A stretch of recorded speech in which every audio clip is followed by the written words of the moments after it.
माँ बाप का तिरस्कार करने वालों का अंत कैसा होता है। तो दोस्तों, वीडियो शुरू करने से पहले मेरा आप सभी से अनुरोध है, यदि आपने अभी तक हमारा चैनल सब्सक्राइब नहीं किया है तो प्लीज़ आप हमारे चैनल को अभी सब्सक्राइब कर लें, क्योंकि आपका एक सब्सक्राइब हमारे लिए बहुत ही महत्व रखता है। देखो, एक बार एक व्यक्ति की शादी होती है और शादी होने के बाद में जब उसकी पत्नी अपनी ससुराल आती है तो ससुराल आने के बाद में सारी रस्म पूरी होती हैं। तो शादी की सुहाग सेज पर बैठी वो स्त्री जो थी अपने पति का इंतजार कर रही थी। उसी समय पर उस स्त्री का पति जो था वो अपने हाथों में भोजन का थाल लेकर के और जब अंदर आया तो उस स्वादिष्ट भोजन की खुशबू से वो कमरा जो था वो पूरी तरह से भर गया और वो व्यक्ति जो था वो अपनी पत्नी के पास में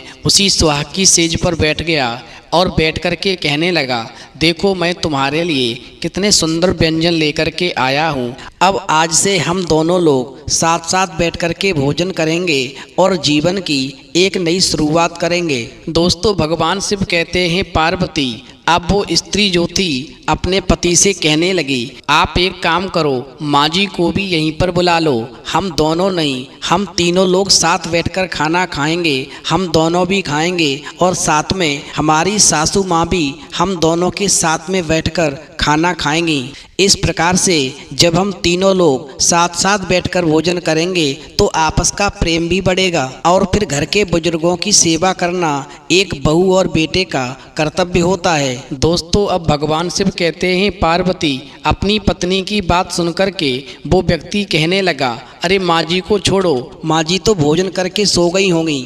आओ हम दोनों लोग साथ साथ भोजन करते हैं। अब उस स्त्री ने पुनः अपने पति से कहा, नहीं, मैंने उन्हें खाते हुए नहीं देखा है। तो पति कहने लगा, क्यों तुम जिद कर रही हो? शादी के कार्यों से माँ थक गई होगी, इसलिए वो सो गई होगी। जब उसकी नींद टूटेगी और उसे भूख लगेगी तो वो खुद भोजन खा लेगी। तुम्हें उसकी चिंता करने की कोई ज़रूरत नहीं है। जब उस स्त्री की बात उस व्यक्ति ने नहीं मानी तो वो स्त्री मन में विचार करने लगी कि जब मेरा पति अपने माँ बाप की सेवा नहीं करता जिन्होंने इनको पैदा किया है, तो फिर मैं भी जीवन में अब इनके साथ कभी नहीं रहूँगी। और इस प्रकार से उस स्त्री ने अपने पति से अलग रहने का फैसला कर लिया। जब वो पत्नी अलग अलग हो गए तो पत्नी ने भी अपनी दूसरी शादी कर ली और उधर पति ने भी अपनी दूसरी शादी कर ली। समय धीरे धीरे गुजरता गया।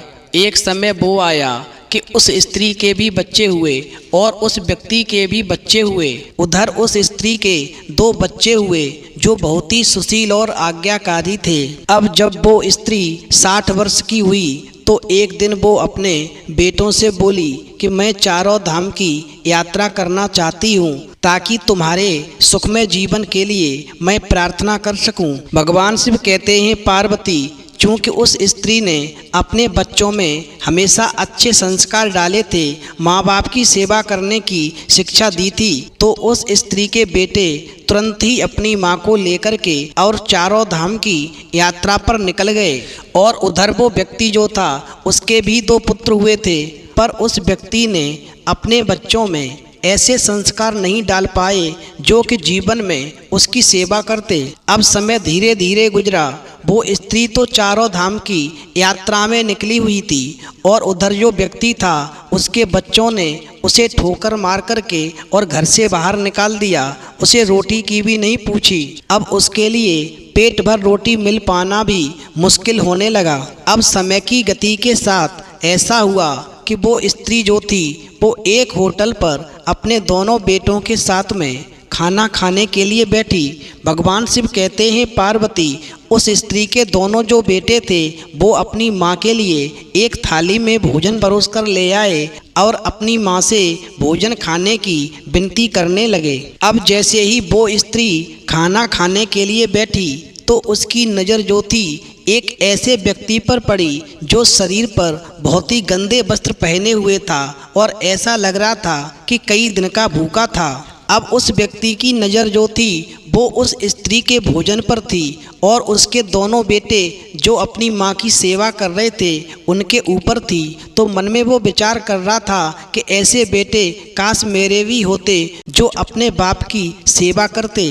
ये औरत कितनी महान है जो इसने ऐसे बच्चों को जन्म दिया है। भगवान शिव कहते हैं पार्वती, अब वो स्त्री जो थी उसको उस व्यक्ति पर दया आ गई और अपने बेटों से बोली, जाओ पहले इस वृद्ध को स्नान कराओ और इसे अच्छे से वस्त्र दो, फिर हम सब मिलकर के आज भोजन करेंगे। उस स्त्री की बात सुनकर के अब उसके दोनों बेटे आज्ञा का पालन करते हुए उस वृद्ध व्यक्ति के पास पहुँचे और उसके फटे कपड़े हटा कर के उस व्यक्ति को अच्छे से स्नान कराया और उसके बाद में उसे साफ कपड़े पहनाए और फिर अपने साथ बैठा कर के उसको जब खाना खिलाने के लिए उस होटल पर लेकर के आए तो उस स्त्री की नज़र जैसे ही उस वृद्ध व्यक्ति पर पहुंची तो वो एकदम से आश्चर्यचकित रह गई, क्योंकि वो वृद्ध व्यक्ति जो था वो उसका पहले वाला पति था जो उस स्त्री ने अपनी शादी की पहली रात को ही छोड़ दिया था